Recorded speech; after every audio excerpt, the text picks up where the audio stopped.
Today I'm making peanut butter fudge.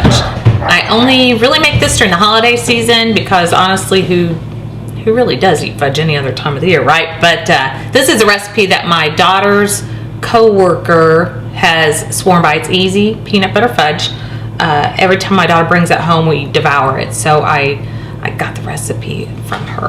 I managed to get it from her. So I'll show you how to do it.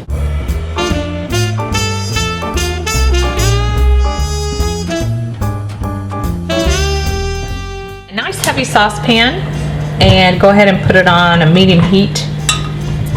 Add butter. You don't want margarine. You want the real stuff here, butter. And it's a stick and a half, which is 3/4 of a cup. And to that, we're also going to add 3 cups of sugar. 1, 2, and there's our third. Okay, and then you're going to add 2/3 a cup of evaporated milk, not sweetened condensed milk. So I think we tend to get those two confused a little bit. But this is just evaporated milk. And we're going to add that to our sugar butter. And now we're going to wait for it to come to a boil. Get that butter melted first. But fudge is just really a boiled candy. Most people make chocolate fudge, but we really like the peanut butter fudge in our family, so that's what we're making today. This recipe actually can be used for chocolate fudge though too. You just will use the same amount of chocolate as you do the peanut butter. All right, it's starting to boil. Look around the edges and you see that got some nice bubbles going. This is the part that takes some patience because you want to time it now for exactly 4 minutes. Okay, do I have that going, cameraman? Yes, you do. And after 4 minutes, I'll show you what we do. You can also go to 234 degrees on a candy thermometer, but you need to make sure your thermometer is really reliable. And don't put your thermometer right at the bottom of your pan either. So also watch your hands because this stuff boils, it bubbles. So be back in 4 minutes. Okay, so it's been exactly 4 minutes. This is the part that I wanted to show you. Instead of a candy thermometer, you just take a little, this is ice water, you just take a little bit of your fudge and you put it in the ice water, and then you see if it can roll into a ball. And this is not quite right, it's still not, it's not quite there. So we're gonna cook it for just a minute longer. Not a minute though, I would say like 20 seconds. And then we're going to try it again. This is just more reliable than a candy thermometer. All right, we're going to try it one more time. You don't want to overcook it because then it's going to get hard. Okay.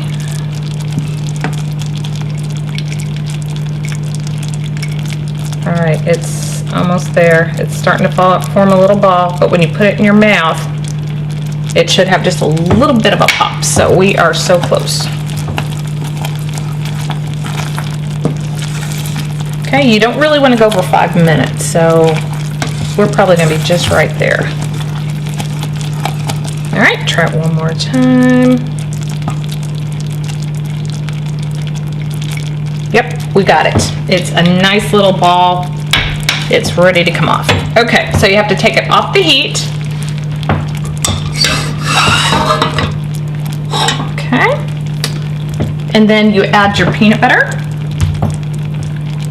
which I have 1.5 cups, and I have it all ready to go. And that's what you want to do, is have all your ingredients ready to go. Okay, so cup there. The ingredients I'm going to add are super sticky, so it takes a little while to get them out of here, but if I prepare it ahead of time, I've heard like a little trick is to grease your cup measures, which would have been nice here. I should have done that. Okay, and then you're going to add a whole jar of marshmallow fluff. Yeah, this is the secret trick, I think. added the 7-ounce jar of marshmallow cream, and we're gonna just stir that in. Now you could also use chocolate chips, and that would have been like 12 ounces of chocolate chips if you didn't want to do the peanut butter fudge. Do you leave the heat off at this point? Yes, do not boil after it reaches the soft ball stage, which is what I showed you. Yeah, super hot. Okay, we've almost got that marshmallow cream incorporated there. We're gonna add our vanilla, a teaspoon of vanilla here. That's gonna be our final step. I can do that while you're stirring. Yeah, that'd be great. I'm eyeballing it. Oh no, Oh, that yeah. scares me. Okay, perfect. Looking good. Smells really, really good. All right, you just really want to stir until all of that marshmallow is totally incorporated. So it does take a little bit of time, but that's all right. Okay, who doesn't have like tons of time in the holidays, right? All right, it's ready to go into our pan. I've got a prepared pan here. I just put foil inside a dish because at the end you can just pull it up and then cut your fudge. You know, you can lift it and then take it to a board and cut it, which is really nice. Now, could you sprinkle peanuts on the top of this if you wanted to? I guess you could, yeah. You know, you could probably even sprinkle like maybe chocolate chips on top of it. That'd be good. Grab the chocolate chips. You wanna do it? Like little mini chocolate chips would be good. Be pretty too. Sorry, sometimes the cameraman gets involved. He does. He likes chocolate and peanut butter together. Ooh, that actually looks really good. Thanks. I might be blocking my own camera view, but You might.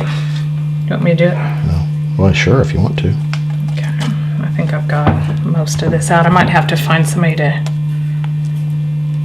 eat the rest of that right now. There you go.